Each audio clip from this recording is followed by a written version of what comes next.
A filosofia medieval é também chamada de filosofia cristã. Filosofia cristã.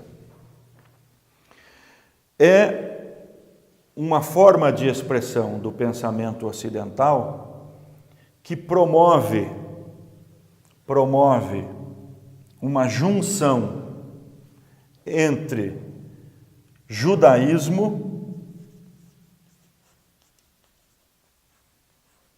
e filosofia grega. Podemos dizer que a filosofia medieval junta a mística da religião do judaísmo com a racionalidade do pensamento grego. Por que isso? Vejam, Platão e Aristóteles representaram o ponto máximo, o apogeu do pensamento grego. Depois deles, a filosofia grega, o pensamento grego entra em declínio. E este declínio se deve, entre outras coisas,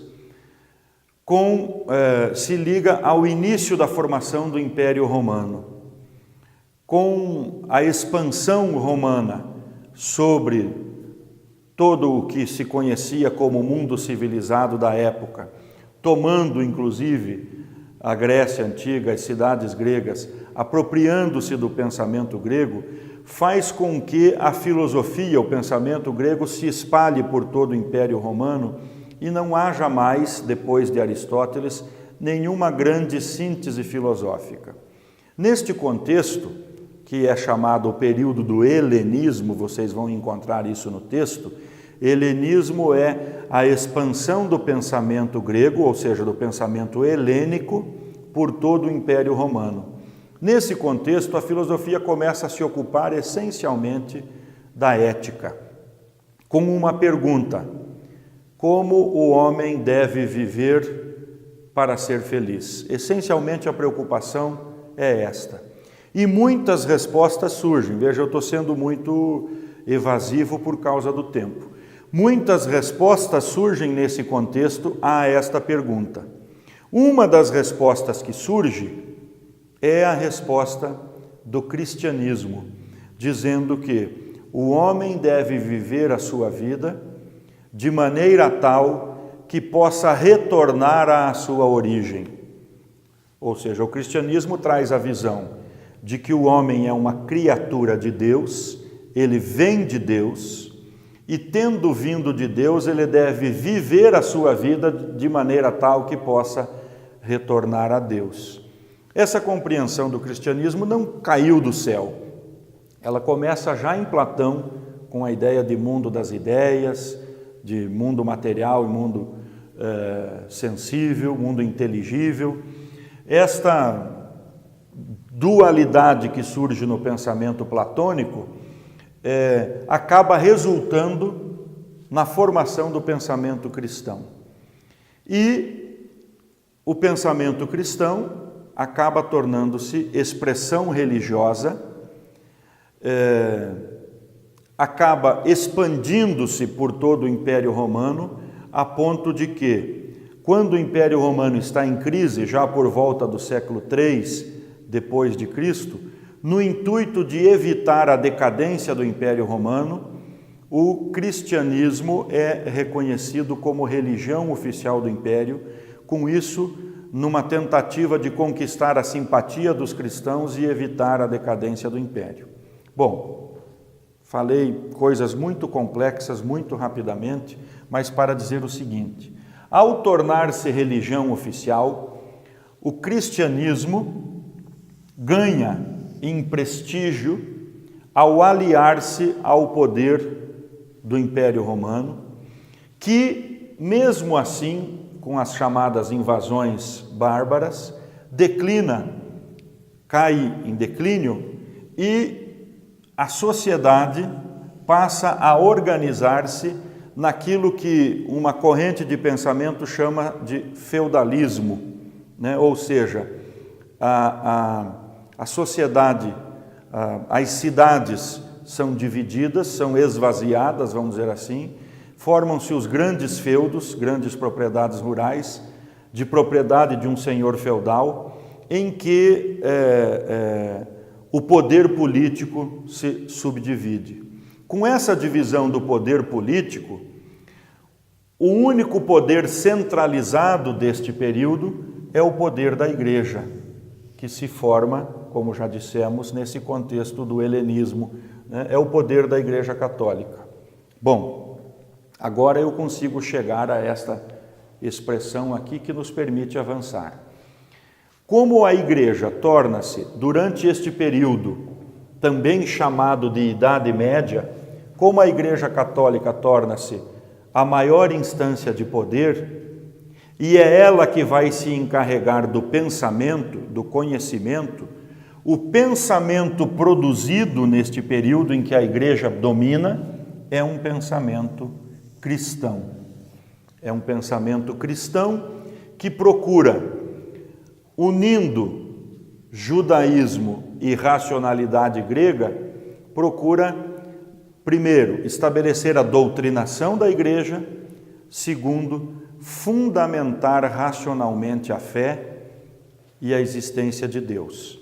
Então, esta filosofia cristã, né, filosofia medieval, também chamada de filosofia cristã, pode ser dividida em duas grandes escolas: filosofia patrística e filosofia escolástica.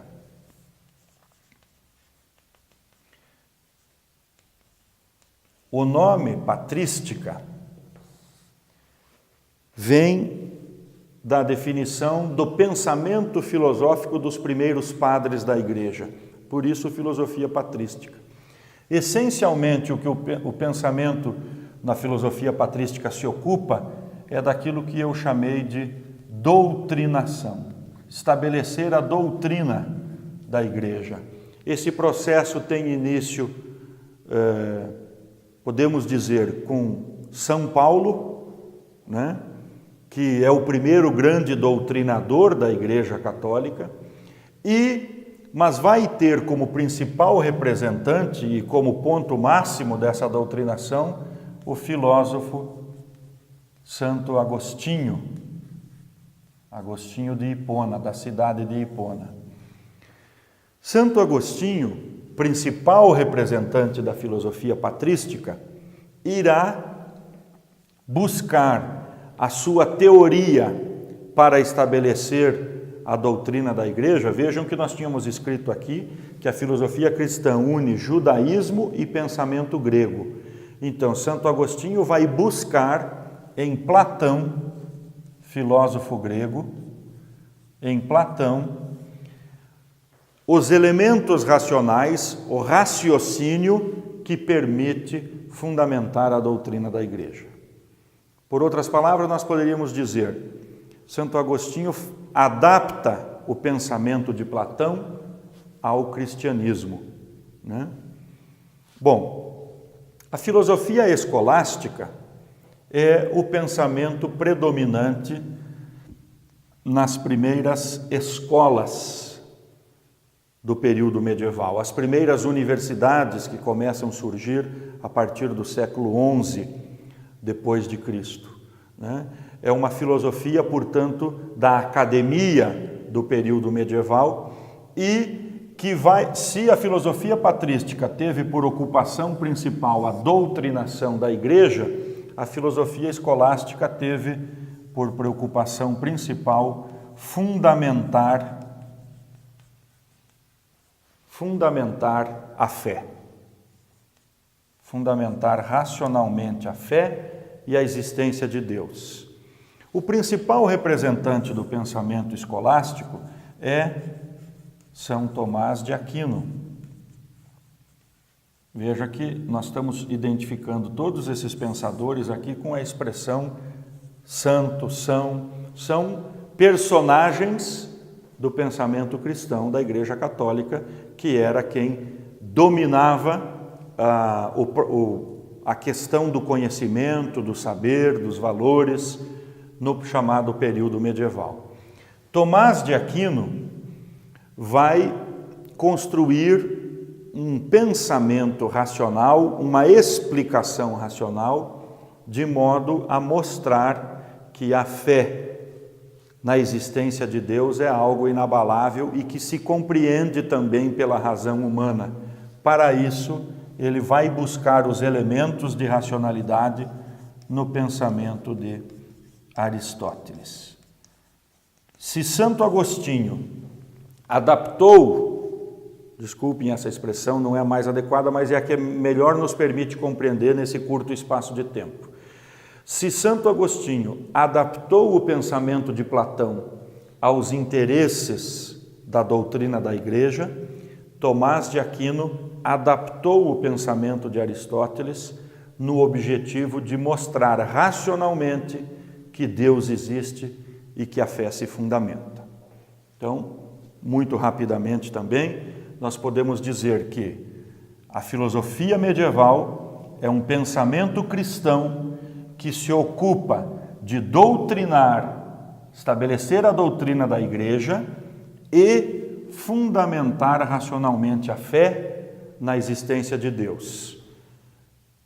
O pensamento medieval divide-se em filosofia patrística e filosofia escolástica, sendo que a patrística tem como principal representante Santo Agostinho, que buscou em Platão os elementos racionais para a construção da sua doutrina, e a filosofia escolástica tem como principal representante São Tomás de Aquino, que buscou em Aristóteles os elementos racionais para a defesa da fundamentação da fé na existência de Deus.